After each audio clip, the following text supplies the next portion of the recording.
Okay, so let's get right into it. If you're a taxi driver here in the UK and you've had a crash that wasn't your fault, what happens in the next 24 hours can seriously impact your wallet.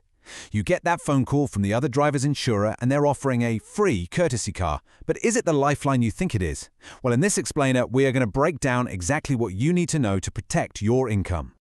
Here's what we're going to cover. First, we'll look at what we're calling the courtesy car trap and talk about the real cost of saying yes.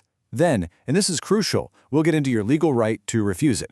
After that, we'll explain the solution, which is something called credit hire, show you how to get a proper plated replacement, and then wrap up with some common mistakes you'll definitely want to avoid. So picture this. You've been in a non-fault accident, your taxi's off the road, and pretty quickly you get a call from the at-fault driver's insurance company. They sound super helpful, right? They offer you a free courtesy car to keep you mobile while yours is being repaired. It sounds like a fantastic deal. But here's the million-dollar question, isn't it? When that car arrives, and it's, say, a standard Ford Focus, can you actually use it for your job? Can you legally earn a living in it? The answer to that simple question could literally save you thousands of pounds. So let's start with part one, the courtesy car trap. We need to break down exactly why that offer, which sounds so good on the surface, is actually a massive problem for any professional driver. See, here's the thing you have to understand. These courtesy cars are just regular personal use cars. They are never, and I mean never, going to be TfL plated or licensed for private hire. And what does that mean? It means it's completely illegal for you to accept fares or even switch on your taxi app in one. So by accepting that car, you've basically agreed to be legally off the road, unable to earn a single penny until your own taxi is back from the garage. So what does being legally off the road really do to your bottom line? Well, that brings us to the real cost of saying yes. And this isn't just a small inconvenience. We're talking about a serious financial hit.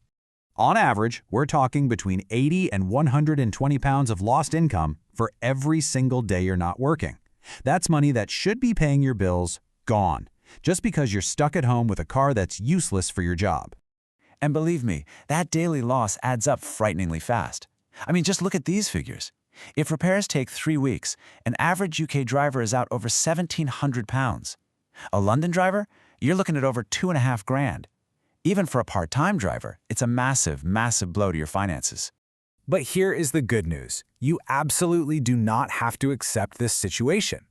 And this brings us to the most empowering part of this whole thing, your legal right to refuse. You know, the law is actually on your side here.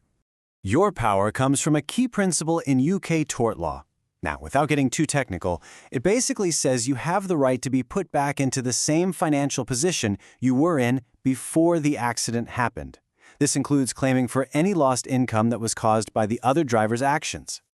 And this isn't just a theory. It's been tested and confirmed in court.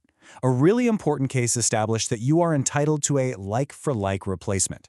And the most important phrase there is to maintain their pre-accident standard of living. For a taxi driver, your standard of living directly depends on your ability to work. It's your income. So what does like-for-like really mean for you? Well, it's not just any car with 4 wheels. It has to be a vehicle that lets you do your job. That means it has to be a proper hackney carriage or private hire vehicle. It needs to be correctly plated and licensed. If your taxi was ULEZ compliant, the replacement has to be too. And of course, it needs to have the same passenger capacity. Now, this is a really important point because I know it's a major worry for a lot of drivers. So let me be crystal clear. Refusing an unsuitable car from the insurer does not in any way affect your claim.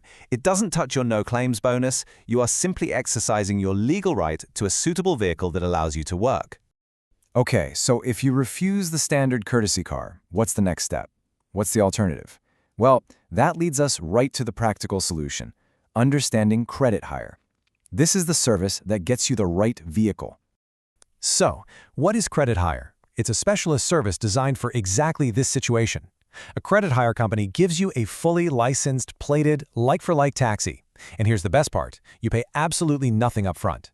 The company provides the car on credit, and then they recover all the costs directly from the at-fault driver's insurance. I mean, when you put the two options side by side, the difference is just night and day, isn't it? With a courtesy car, you get an unplated vehicle. You can't work, and you lose all that income. With credit hire, you get a plated vehicle, you can legally work, and your income is fully protected. The income lost? Zero. It's a no-brainer. Right, so you know your rights, and you know credit hire is the way to go.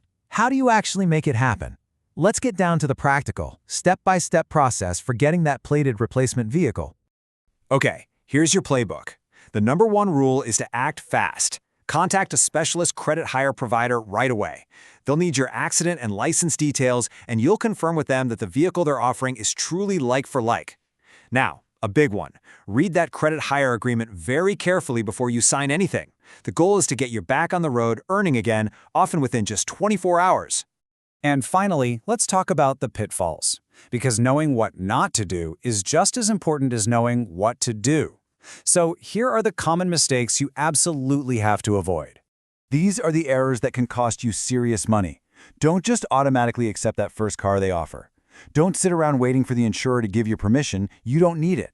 Always document your lost earnings. And please, don't ever assume a courtesy car is your only option.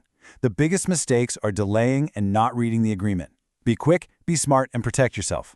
So when it all comes down to it, you need to remember this. That first offer from the insurer is designed to save them money, not to protect your livelihood. But the law gives you a clear path forward. The choice between losing thousands of pounds or protecting every penny of your income, well, that choice is yours. Now that you know your rights, the only question left is, are you prepared to use them?